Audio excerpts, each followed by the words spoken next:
Hi there. Are you a doctor trying to search for a patient? A struggling med student, or even a patient on a mission to be a better advocate for themselves? You've come to the right place. Today I'm covering PICO. PICO is a mnemonic that represents a commonly used method for creating clinical or research questions to help facilitate literature review. The letters in PICO stand for patient or population or problem, intervention, comparison, and outcome. PICO is a great way to search for information, and some sites even have a way for you to search using a PICO search tool. PICO can be used by everyone.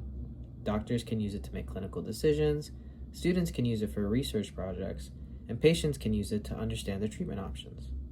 It allows us to get a better idea of search terms and results for whatever we are looking for. Even having a part of PICO, like the P and I, but no C or O, can still help us better understand what we are trying to find and find relevant results by finding search terms that will help us in databases. PICO can help us create focused clinical questions, which is essential for evidence-based practice. It can also help when working on a systematic review. Like I mentioned before, there are even websites like Embase or Cinol that let you plug in PICO searches. You don't need access to these sites to use PICO though. As I said, PICO is great for helping you understand your question better so that you can take your research wherever you'd like and get great results. So we know PICO is a great strategy, but how do we use it? Personally, I'm a hands-on learner, so let's do an example. In this example, I will be giving us our scenario and then we can fill in the fields together. Today, our patient is Sherlock Holmes. Sherlock is suffering from some chronic insomnia, probably due to too many late-night stakeouts or some other poor habits. So we have our patient/population problem, the P of our acronym.